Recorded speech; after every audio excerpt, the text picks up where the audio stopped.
about just over an hour to drive from Leesburg in Florida over to the Kennedy Space Center, and it was a really straightforward journey.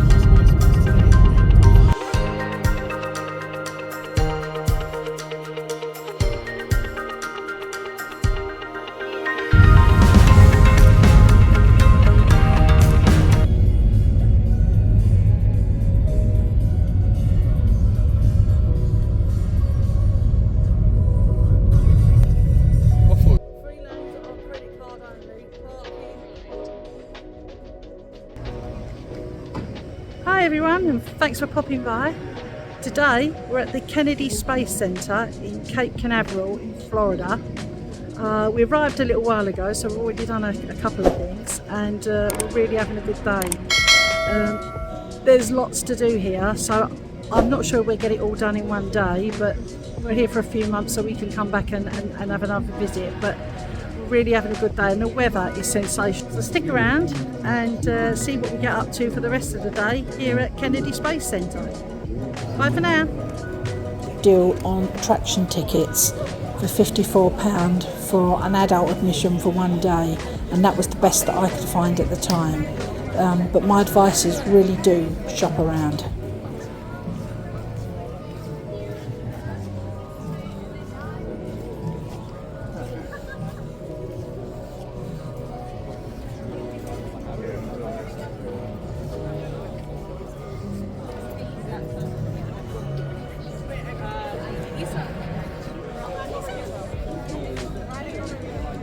Here, when Artemis 1 launched, putting out 8.8 million pounds of thrust and started our journey back to the moon. Last rocket today, the Cheon in the back, that's a Delta II. And the Delta II is the great-grandchild of the Thor Delta here. They kept developing the grandchild of the Thor Delta here. They kept developing the Thor Delta, became the Delta II, and it was...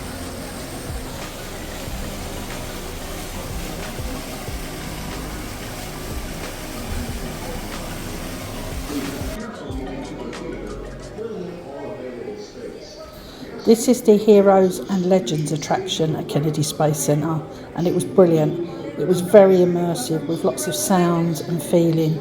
So make sure you do this if you come to Kennedy Space Center, because you won't be disappointed.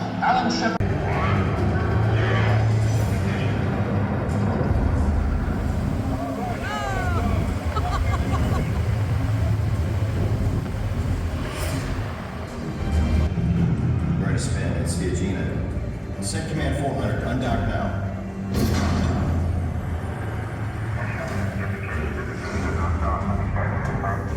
It's actually getting worse. Power the system off.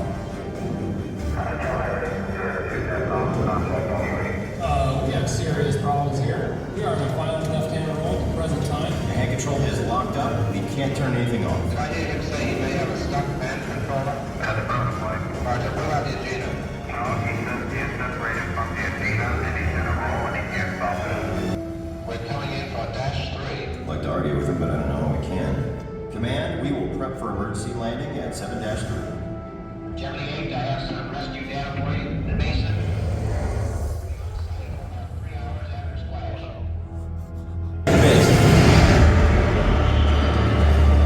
Welcome to the Air Force Station, Ken. What do you think about that new F-86 Sager jet? Well, I think we're about to find out. Ask me again after we take out these MiGs. Roger that. My heroes and their heroes before them were driven by this notion. So was the entire NASA team when they started this amazing journey into space. Our heroes and legends drive us into the future. Each generation inspires the next to go further into the unknown, beyond our solar system, beyond our galaxy. I can't wait to see where you will go.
This is the IMAX attraction at Kennedy Space Centre, and it's fantastic.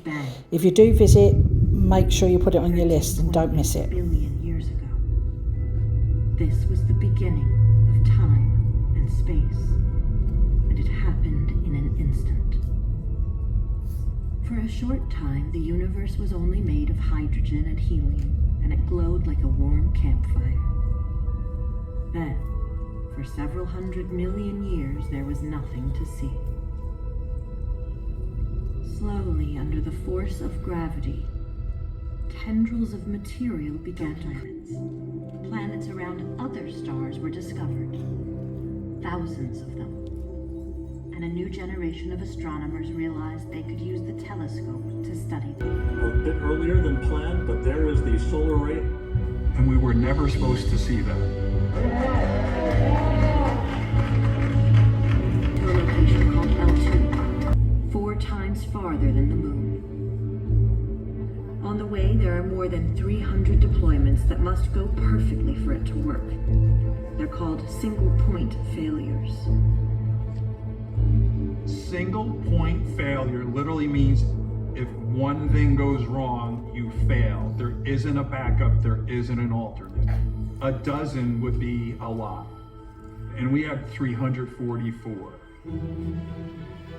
Okay, just want to confirm you see first motion. I can confirm first motion. Copy, just give us a status as we move on down through the movement. OCC, you are go to fire.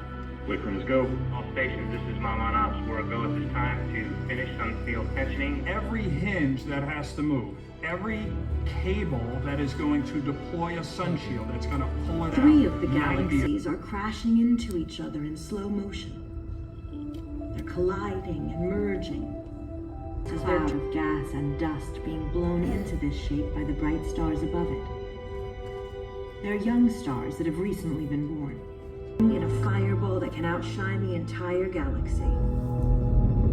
Become clouds of dust in the spiral arms of galaxies. This is how our solar system formed 4.5 billion years ago. The telescope now turns to our own backyard, revealing new details about our planetary neighbors. The rings of frozen Neptune glowing in infrared light. Uranus, the only planet in our solar system, tilted 90 degrees on its side. Astronomers think this may be from a collision with another object in the distant past. Saturn, with its famous rings and a few of its 146 moons. Astronomers hope to find more, maybe even in this image. Jupiter, shrouded in clouds of frozen ammonia and methane, and its moons that Galileo saw 400 years ago. And then there are the asteroids. Control system settling down. Angular rates look really good. The protoplanetary disk left behind millions of rocks circling the sun. Looks to me like we're headed straight in. A big one hit the Earth 65 million years ago and wiped out the dinosaurs. Oh my goodness, look at that. This is a video feed from DART, a probe NASA sent to try to deflect one of these asteroids. Oh my goodness. Yeah. 7, 6, wow. 4, 3, 2, 1. By studying the explosion, the telescope, and observatory, the Earth is an oasis in a vast universe. In spite of all we've seen, it's still the only place we know there is life. The atmosphere of our world, with its delicate mix of oxygen and carbon dioxide, and its surface of water and rock, has made life possible. Could there be another living planet out there? Any day now, we may find it. You are at the most exciting place on the planet, and I cannot get any excitement. Let me see what I can do about that. Ladies and gentlemen, on behalf of NASA, National Aeronautics and Space Administration, Welcome to Kenedy Space Center.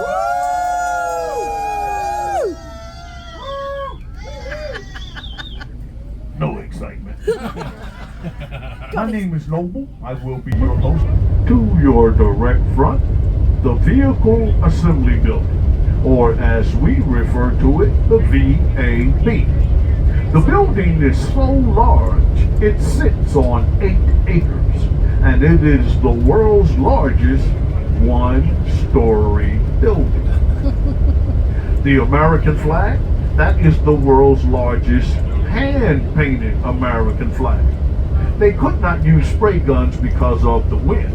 They actually had to use brushes and rollers. It required 6,000 gallons of paint. The gray section that you see, those are the high bay doors. There are 2 on the east side, 2 on the west side, and they are the world's tallest doors. Each door is 456 feet tall.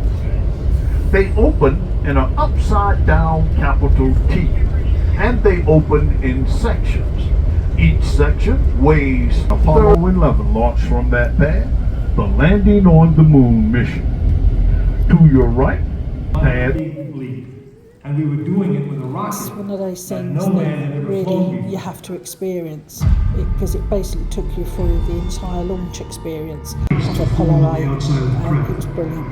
The extreme temperature differences between the air and the sub-zero fuel caused the metal skin of the rocket The Apollo 8 astronauts in the cabin and the communication letter, Bill Anders. Mission sequence start. The engines are on. 4, 3.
This is the Space Shuttle Atlantis attraction, and I walked under the entire length of the rocket, which was the actual rocket, and again, it's just, you can't take it in how the size of it and how it got up there in space, but it was incredible.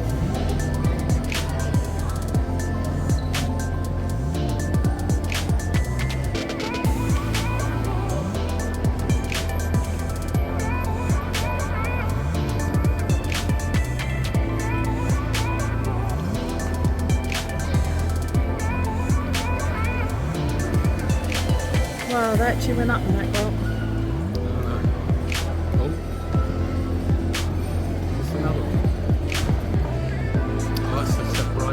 Wow.